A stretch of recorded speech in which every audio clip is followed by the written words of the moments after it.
बातचीत करना हमारे सामाजिक जीवन का एक महत्वपूर्ण हिस्सा है। यह हमारे विचारों, भावनाओं और अनुभवों को साझा करने का एक माध्यम है। लेकिन क्या आप जानते हैं कि अति बोलना अक्सर हमारे व्यक्तित्व और संबंधों पर नकारात्मक प्रभाव डाल सकता है? जब हम बिना सोचे समझे बोलते हैं तो यह हमारी विश्वसनीयता को कम कर सकता है और दूसरों को दूर कर सकता है। इस कहानी में हम उन लोगों की यात्रा पर ध्यान केंद्रित करेंगे जो अधिक बोलते हैं। हम देखेंगे कि कैसे उनका अति बोलना उनके जीवन में बाधाएं पैदा करता है और उन्हें अपने आसपास के लोगों के साथ संबंध बनाने में कठिनाइयां होती हैं। लेकिन क्या होता है जब ये लोग अपनी इस आदत को बदलने की कोशिश करते हैं? क्या वे अपने विचारों को सही ढंग से व्यक्त कर पाते हैं? क्या मौन और सोच समझकर बोलने से उनकी जिंदगी में सकारात्मक बदलाव आ सकता है? सुखदपुर गांव हरे भरे जंगलों और पहाड़ियों के बीच बसा एक छोटा सा गांव था। यहाँ के लोग सरल और मिलनसार थे, लेकिन एक युवक मोहन की अति बातूनी स्वभाव ने सभी का ध्यान आकर्षित किया। वह बिना सोचे समझे बोलता था, जिससे गांव के लोग उसे पसंद नहीं करते थे। इस स्थिति को बदलने के लिए गांव के लोग स्वामी आनंद के पास पहुंचे, जो अपनी ज्ञानवर्धक बातें और साधारण जीवन शैली के लिए जाने जाते थे। स्वामी जी ने मोहन की कहानी सुनाने का निश्चय किया, जिससे वह अपनी आदतों में सुधार कर सके। मोहन, जो हमेशा हंसता खिलखिलाता रहता था, अपने बोलने की आदत के कारण हमेशा चर्चा में रहता था। वह हर विषय पर अपनी राय देता था, चाहे वह विषय कितना भी गंभीर क्यों न हो। गांव के लोग उसकी बातों से परेशान थे, लेकिन उन्होंने कभी उसकी चिंता नहीं की। मोहन को इस बात का एहसास नहीं था कि उसकी अति बोलचाल उसके लिए कितनी परेशानी का कारण बन रही है। गांव के लोग अक्सर कहते थे, मोहन की बातें बेमतलब हैं, वह कभी चुप नहीं रहता। इस बात ने मोहन को कभी सोचने पर मजबूर नहीं किया। वह समझ नहीं पाया कि उसके शब्द दूसरों पर कैसे प्रभाव डालते हैं। एक दिन गांव में स्वामी आनंद आए। उनकी शांत वाणी और गंभीरता ने लोगों का ध्यान खींचा। वे अपनी उपस्थिति से गांव में सकारात्मक ऊर्जा का संचार करते थे। लोग स्वामी जी के पास गए और मोहन की बोलचाल की आदत के बारे में बताया। स्वामी जी ने कहा, मैं मोहन को अपने आश्रम में बुलाना चाहूंगा। मैं उसे एक कहानी सुनाना चाहता हूं। गांव वालों ने मोहन को स्वामी जी के पास भेजा। मोहन को यह जानकर खुशी हुई कि स्वामी जी उससे मिलना चाहते हैं। जब मोहन स्वामी जी के पास पहुंचा तो स्वामी जी ने उसे अपने पास बैठाया। मोहन, स्वामी जी ने कहा, तुम्हारी बातों में शक्ति है, लेकिन तुम्हें यह जानना होगा कि कब और कैसे बोलना है। मैं तुम्हें एक कहानी सुनाता हूं। स्वामी जी ने अपनी कहानी शुरू की। बहुत समय पहले एक राजा था जिसका नाम राजा अजय था। राजा अजय के पास एक बुद्धिमान मंत्री चाणक्य था। चाणक्य हमेशा कम बोलता था, लेकिन जब भी बोलता था उसकी बातों में गहराई और सच्चाई होती थी। एक दिन राजा अजय ने चाणक्य से पूछा, तुम हमेशा इतने मौन क्यों रहते हो? चाणक्य ने मुस्कुराते हुए कहा, महाराज, बोलने से पहले सोचना चाहिए, क्योंकि शब्द एक बार मुंह से निकल जाएं तो उन्हें वापस नहीं लिया जा सकता। चाणक्य ने एक उदाहरण दिया। महाराज, कल्पना करें कि आपके सामने 2 गिलास पानी है। एक गिलास का पानी साफ और शुद्ध है, जबकि दूसरे गिलास का पानी गंदा और दूषित है। आप किस गिलास का पानी पिएंगे? राजा अजय ने तुरंत कहा, बिल्कुल साफ पानी का। चाणक्य ने कहा, बिल्कुल सही। इसी प्रकार हमारे शब्द भी शुद्ध और साफ होने चाहिए।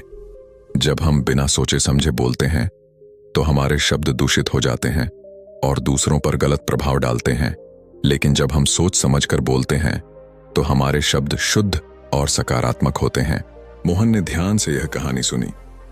उसे चाणक्य की बुद्धिमत्ता और शब्दों के महत्व का एहसास हुआ। उसने स्वामी जी से पूछा, स्वामी जी, तो क्या मुझे हमेशा मौन रहना चाहिए? स्वामी जी ने उत्तर दिया, नहीं मोहन, मौन का मतलब यह नहीं है कि तुम कभी बोलो ही नहीं। इसका मतलब है कि तुम्हारे शब्दों में वजन और महत्व होना चाहिए। जब भी बोलो, सोच समझकर बोलो, और जब मौन रहो तो उस मौन का आनंद लो। स्वामी जी की शिक्षा ने मोहन को गहराई से प्रभावित किया। उसने अपने बोलने की आदत पर नियंत्रण पाना शुरू किया। वह अब सोचता था कि क्या उसे कुछ कहना चाहिए या मौन रहना चाहिए। धीरे धीरे उसकी बोलचाल में सुधार होने लगा। गांव के लोग भी मोहन के बदलाव को देखकर हैरान थे। उन्होंने महसूस किया कि मोहन की बातों में अब एक नई गहराई आ गई है। मोहन की नई आदतों ने गांव के लोगों के साथ उसके संबंधों में सुधार किया। वे अब उसकी बातें ध्यान से सुनने लगे। मोहन ने भी दूसरों की बातों को सुनने और समझने में रुचि लेना शुरू कर दिया। वह अब केवल अपनी बात नहीं करता था, बल्कि दूसरों की बातें भी सुनता था। इस बदलाव ने गांव में एक नई ऊर्जा का संचार किया। लोग अब मोहन के साथ समय बिताने लगे और उसकी सोच और समझ की प्रशंसा करने लगे। मोहन ने अपने अनुभवों को दूसरों के साथ साझा करना शुरू किया। वह गांव के युवाओं के लिए विचारशील चर्चा करने लगा। उसने मौन के महत्व और सोच समझकर बोलने की कला पर सत्र आयोजित किए। गांव के युवा उसे ध्यान से सुनते थे और उसके विचारों से प्रेरित होते थे। मोहन अब गांव में एक प्रेरणा स्रोत बन चुका था। उसकी बातें गांव के लोगों को अपने विचारों पर विचार करने के लिए प्रेरित करती थीं। मोहन के इस बदलाव ने उसके लिए नए मित्र बनाए। गांव के लोग अब उसके पास सलाह के लिए आते थे। मोहन ने अपने दोस्तों के साथ मिलकर गांव में एक पुस्तकालय की स्थापना की, जहां लोग ज्ञान प्राप्त कर सकें। मोहन ने सोचा, अगर मैं अपने अनुभवों को साझा करूंगा तो और लोग भी इससे सीख सकते हैं। इस विचार ने उसे और अधिक प्रेरित किया। मोहन ने गांव में एकता और सहयोग का माहौल बनाने का प्रयास किया। उसने लोगों को अपने विचारों और अनुभवों के माध्यम से एकजुट किया। गांव में हर कोई अब एक दूसरे की बात सुनने लगा और मिलकर काम करने लगा। गांव के लोग अब अधिक सहयोगी और समझदार बन गए थे। वे अपने विचारों को साझा करते थे और सभी एक दूसरे की बातों को सुनने के लिए तैयार रहते थे। मोहन की प्रेरणा ने गांव के युवाओं को शिक्षा के प्रति जागरूक किया। उन्होंने अपने गांव में शिक्षा का स्तर बढ़ाने के लिए कई कार्यक्रम आयोजित किए। गांव के युवा अब पढ़ाई को गंभीरता से लेने लगे और उन्होंने अपने भविष्य के लिए योजनाएं बनाना शुरू किया। गांव के बच्चों ने मोहन को अपना आदर्श मान लिया। वे उसकी बातों को ध्यान से सुनते थे और उसके बताए मार्ग पर चलने का प्रयास करते थे। मोहन ने न केवल अपने गांव में बदलाव लाने का प्रयास किया, बल्कि उसने आसपास के गांवों में भी जाकर अपनी शिक्षाएं साझा करने का निश्चय किया। उसने देखा कि दूसरे गांवों में भी लोग उसके समान थे, जो बोलने में अति करते थे। मोहन ने उन गांवों में भी जाकर अपने अनुभवों को साझा किया और उन्हें भी मौन और सोच समझकर बोलने के महत्व के बारे में बताया। मोहन ने चाणक्य के सिद्धांतों का अध्ययन करना शुरू किया। उसने चाणक्य की जीवनी पढ़ी और उनकी रणनीतियों को समझा। उसने सीखा कि चाणक्य कैसे अपनी सोच और समझ के माध्यम से अपने समय के सबसे प्रभावशाली व्यक्ति बने। मोहन ने अपने जीवन में चाणक्य की शिक्षाओं को लागू करने का निश्चय किया। वह न केवल बोलने में संतुलन बनाए रखता था, बल्कि अपने निर्णयों में भी सोच समझकर कदम उठाता था। मोहन को अपने सफर में कई संघर्षों का सामना करना पड़ा। उसे कभी कभी असफलताओं का सामना करना पड़ता था, लेकिन उसने हार नहीं मानी। उसने सीखा कि हर असफलता से कुछ नया सीखने को मिलता है और यह उसकी सफलता का हिस्सा है। मोहन ने अपने अनुभवों से सीखा कि संघर्ष ही व्यक्ति को मजबूत बनाता है। उसने अपने संघर्षों को सकारात्मक रूप में लिया और आगे बढ़ता गया। गांव में मोहन की वजह से सकारात्मक बदलाव आया था। लोग अब एक दूसरे की बातों को सुनते थे और एकजुटता के साथ काम करते थे। गांव का माहौल अब खुशहाल और सामंजस्यपूर्ण बन गया था। मोहन ने गांव को एक नई पहचान दी। लोग अब उसे प्रेरणा के स्रोत के रूप में देखते थे। उसकी बातें अब गांव की पहचान बन चुकी थीं।